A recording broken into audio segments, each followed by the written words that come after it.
इस वीडियो में हम बात करेंगे मैग्नेटिक फ्लक्स के हवाले से कि मैग्नेटिक फ्लक्स से क्या मुराद है। फ्लक्स जो है इससे मुराद है फ़्लो। तो मैग्नेटिक फ्लक्स से मुराद है फ़्लो ऑफ मैग्नेटिक फील्ड, यानी मैग्नेटिक फील्ड का बहाव। मैग्नेटिक फ्लक्स को हम इस तरह से डिफ़ाइन करते हैं: the number of magnetic field lines passing through a unit area.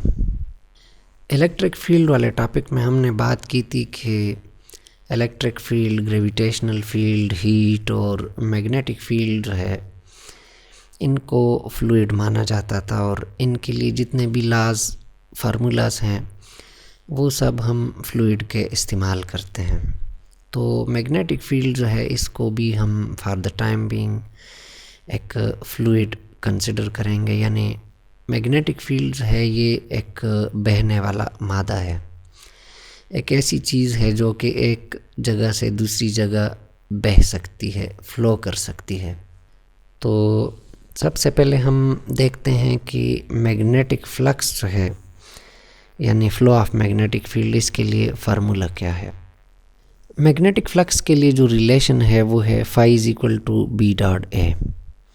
Phi जो है ये मैग्नेटिक फ्लक्स है, बी मैग्नेटिक फील्ड की स्ट्रेंथ है और ए जो है ये एरिया है उस सरफेस का जिस सरफेस में से हम मैग्नेटिक फील्ड पास करते हैं। तो इस फार्मूले का मतलब है कि मैग्नेटिक फील्ड की जो फ़्लो है फाई, वो डिपेंड करती है स्ट्रेंथ ऑफ मैग्नेटिक फील्ड पे। अगर हमारे पास कोई स्ट्रांग मैग्नेट है तो उसकी फ़्लो ज़्यादा होगी, अगर हमारे पास कोई वीक मैग्नेट है तो उसकी जो फ़्लो होगी वो कम होगी। इसी तरह मैग्नेटिक फ्लक्स जो है वो डिपेंड करती है एरिया पे।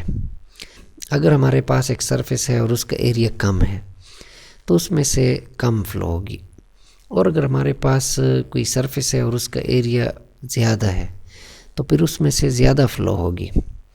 तो मैग्नेटिक फ्लक्स डिपेंड करती है एरिया पे, उस सरफेस के एरिया पे जिसमें से हम मैग्नेटिक फील्ड को पास करते हैं। यहाँ पर डॉट प्रोडक्ट भी है बी और ए का। डॉट प्रोडक्ट से मुराद ये है कि मैग्नेटिक फ्लक्स डिपेंड करती है एरिया के काज कंपोनेंट पे।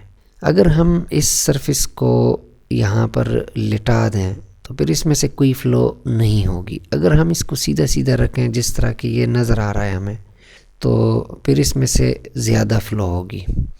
यानी मैग्नेटिक फ्लक्स जो है वो डिपेंड करती है relative direction of magnetic field and area.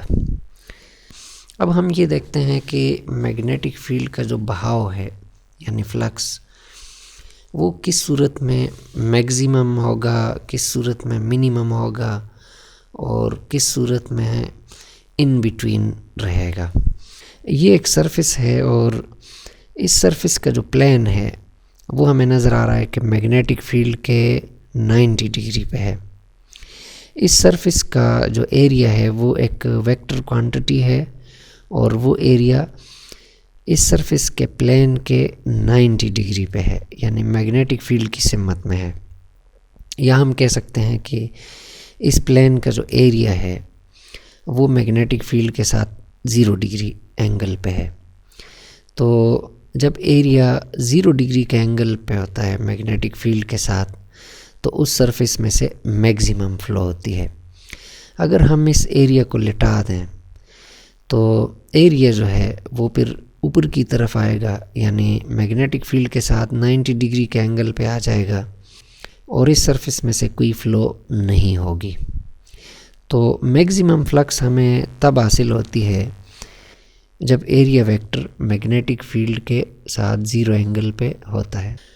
तो हमें मैक्सिमम मैग्नेटिक फ्लक्स तब हासिल होती है जब एरिया वेक्टर मैग्नेटिक फील्ड के साथ 0 डिग्री एंगल पे होता है। फ्लक्स जो है ये बी डॉट ए के इक्वल होता है, या बी ए कास थीटा, थीटा की जगह 0 पुट कर दें तो काज ऑफ 0 1 होता है। हमारे पास बचेगा बी ए यानी मैक्सिमम फ्लक्स। नो फ्लक्स या मिनिमम फ्लक्स, ये केस नंबर 2 है।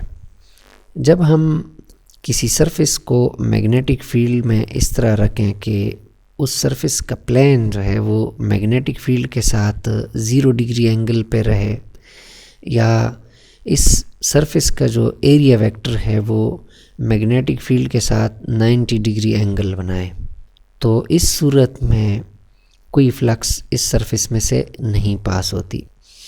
आप इसको यूँ समझ सकते हैं कि मैग्नेटिक फील्ड को आप पानी तस्वर कर लें और ये जो सरफेस है इसको आप एक रिंग तस्वर कर लें। जब आप रिंग को पानी के अंदर लिटाएंगे तो उस रिंग में से कोई फ़्लो ऊपर की तरफ नहीं होगी, और अगर इसको आप सीधा रखें जिस तरह हमने पिछले केस में देखा, तो फिर इसमें से फ़्लो होगी और मैक्सिमम होगी।